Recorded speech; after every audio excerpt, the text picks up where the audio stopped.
ஆர்டிஸ்டா கண்டிப்பாக சினிமா நம்மளை சாதிக்க வைக்கும். நானும் இன்னும் நேசிக்கணும். சினிமா சினிமாவில் வந்தால் அப்படி பண்ணலாம், அனுபவிக்கலாம். 35 வருஷம் கூட ஆகலாம். சினிமா நம்மளை சாதிக்க வைக்கும். அப்படி 30 சாதிக்க வச்சவர் தான் இந்த அன்பரசு. இன்னொன்று, எனக்கு ஃபர்ஸ்ட் சின்ன படம் நாங்கள் இங்கேருந்து பார்த்தா எத்தனை லொக்கேஷன்ஸ், எவ்வளோ பிரம்மாண்டம், ஒவ்வொரு பிரேம் அப்படி இருக்கு. ஆக்சுவலி ஒரு சின்ன படத்துக்கான அறிகுறியே இது இல்லை. நீங்கள் ஆர்டிஸ்ட் நீங்கள் தான் புதுசாக தெரியுங்களே தவிர பிரம்மாண்டமான ஒரு படம் தான் அந்த காமடவுன் லவ் ஸ்டோரி. இந்த படம் அசல இப்போ இவருக்கு இதுக்கப்புறம் சினிமா தான். அப்போ இந்த படம் வெற்றி அடையும் போது அவர் தொடர்ந்து இதுக்கப்புறம் சினிமா பண்ணிட்டே இருப்பார்.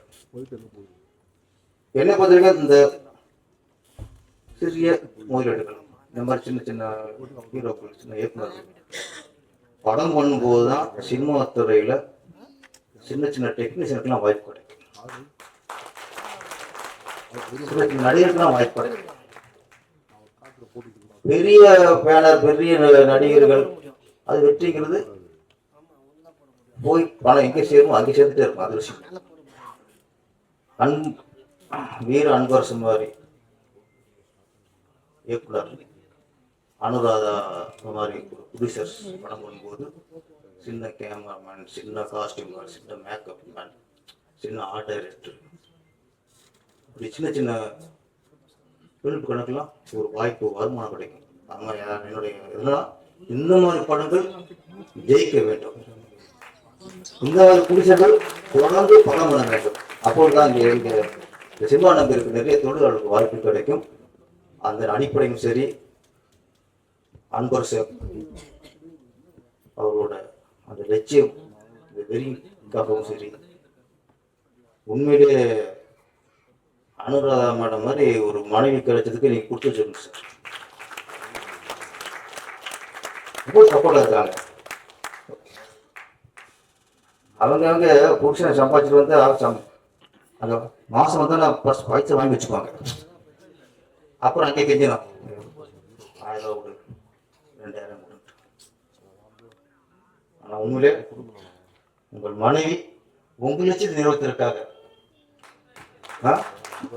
அவங்க அது பக்கத்துல இருக்காங்க.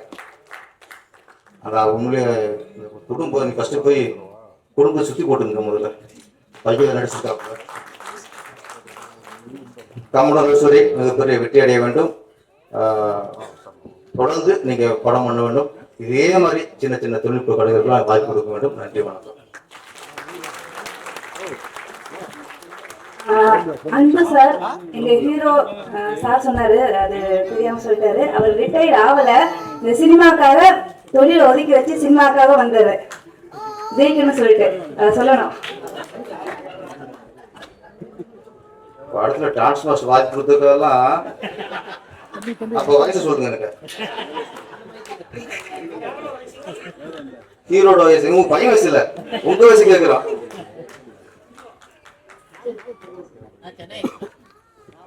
கலகலப்பாக பேசிய பேரரசு அவர்களுக்கு மனமார்ந்த நன்றியை பெரிய கைதட்டு கொடுத்துடலாம். லைன் போனதே தெரியல சார், ரொம்ப கலகலப்பா இருந்தது. நன்றி. அடுத்ததாக நன்றியுரை வீர அன்பரசு அவர்களை நன்றியுரை கொடுக்குமாறு அன்புடன் கேட்டுக்கொள்கிறோம்.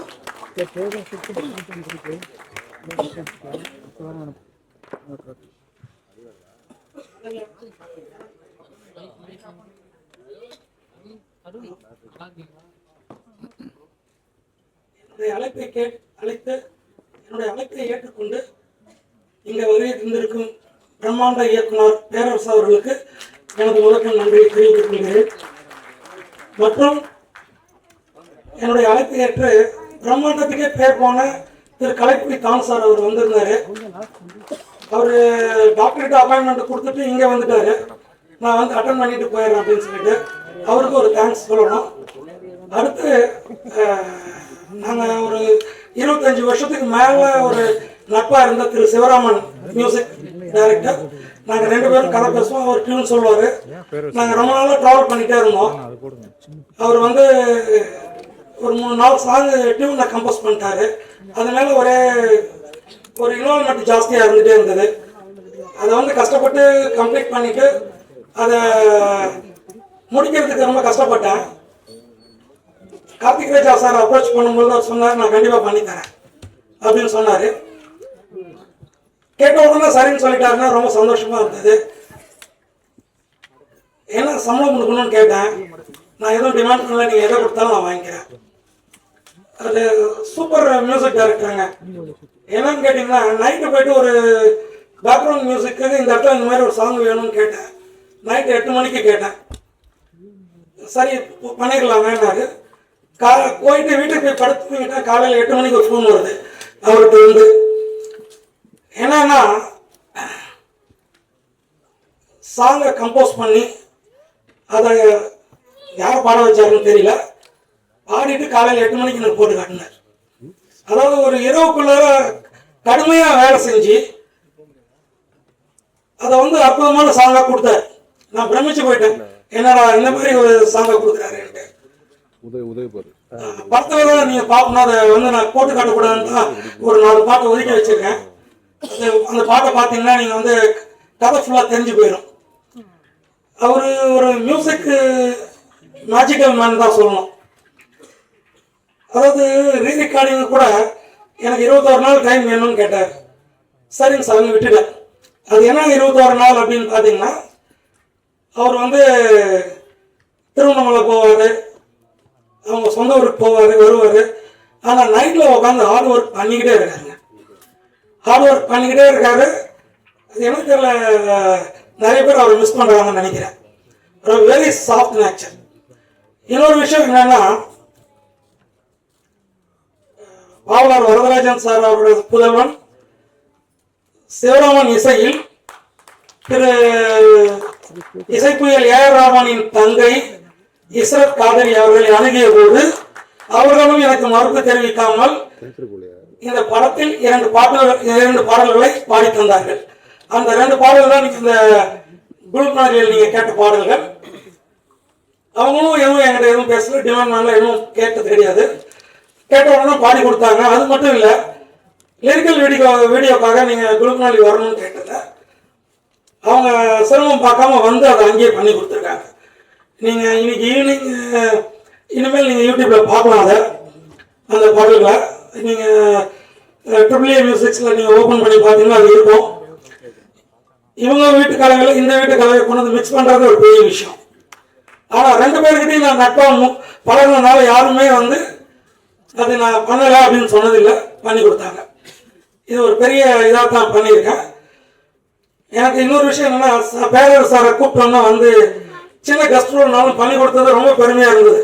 ஏன் கேட்டீங்கன்னா, அவர் பிரம்மாண்ட இயக்குனாரு, அவரை போய் நான் இயக்குறதுக்கு ரொம்ப ரொம்ப கஷ்டமான விஷயம். ஏன்னா அவரு விஜய் சார், விஜயகாந்த் சார் எல்லாம் வச்சு பண்ணாரு. அவர் எப்படி குழுக்குள்ள ஒரு பக்கத்தை இருந்துட்டே இருந்தது. அதே மாதிரி ஊமை விடைகள் இயக்குனர் வந்து அரவிந்தராஜ் இயக்குறது ரொம்ப கஷ்டமா இருந்தது. இன்னொரு விஷயம் என்னன்னு சொன்னீங்கன்னா, பிருத்திவிராஜ் அவர் வந்து ரொம்ப பிஸியா இருக்காருங்க. ஒரு 27 படம் கிட்ட பண்ணிக்கிட்டு இருக்காரு. ஃப்ரெண்ட்லியே நான் கூப்பிட்டேன். நான் என்னன்னா, நான் வந்து எனக்கு ஒரு நாள் கால் ஷீட் வேணும்னு கேட்டேன். நான் ரொம்ப பிஸியாக இருக்கேன், டே நைட் ஒர்க் பண்ணிக்கிட்டு இருக்கேன் அப்படின்னாரு. சரி எனக்கு ஒரு ஃப்ளைட் டிக்கெட் போடுங்க அப்படின்னு போட்டேன். போட்டோன்னா நைட் ஷூட்டிங்கை முடிச்சுட்டு காலையில் வந்து நேராக ஷூட்டிங் ஸ்பாட்டுக்காக ஏர்போர்ட்லேருந்து வந்துட்டாரு. வந்துட்டு எனக்கு ஆக்ட் பண்ணி கொடுத்துட்டு திரும்ப ஈவினிங் ஃப்ளைட்டில் பிடிச்சிட்டு அடுத்த நைட் ஷூட்டிங் போயிட்டாரு. அவரோட ஹார்ட் ஒர்க்கும் சரி, அவரோட டெடிகேஷன் சரி, he is giving lot of respect to friendship. அந்த ஒரு எதுவுமே மறுப்பு தெரிவிக்காம என்னோட நட்பு அவர்கிட்ட தொடர்ந்துட்டே இருக்கணும்னு நினைச்சிட்டு இருக்கேன். என்னோட எல்லா படங்களையும் அவர் பயன்படுத்தணும்னு நினைச்சிட்டு இருக்கேன். அதே மாதிரி ஏஞ்சல், நான் அவங்கள ரொம்ப கஷ்டப்படுத்தியிருக்கேன். உண்மையாலுமே ஐஸ் பேக்ரவுண்டில் வெறும் சாரியில தான் வந்து அவங்க கீழே படுத்து ஆக்ட் பண்ணாங்க. அவங்க லிரிக் தமிழ் பேசுறது கொஞ்சம் கஷ்டம். நல்ல ட்ரைனிங் கொடுத்தேன், நல்லா ஹார்ட் ஒர்க் பண்ணாங்க, நல்ல டெடிகேஷனாக ஒர்க் பண்ணி கொடுத்தாங்க. கொஞ்சம் ஸ்பார்க் பிடிக்கிறது தான் கஷ்டம். ஆக்ட் பண்ண ஆரம்பிச்சிட்டாங்க, டக்கு டக்குன்னு முடிச்சிடுவாங்க. இவங்கள வந்து ஃபஸ்ட் கிளாஸாக நடனம் இயக்குனது டான்ஸ் மாஸ்டர். நல்லா ட்ரைனிங் கொடுத்தது, நல்லா என்னையும் ட்ரைனிங் பண்ணாங்க, அவங்களுக்கும் நல்லா ட்ரைனிங் கொடுத்தாங்க.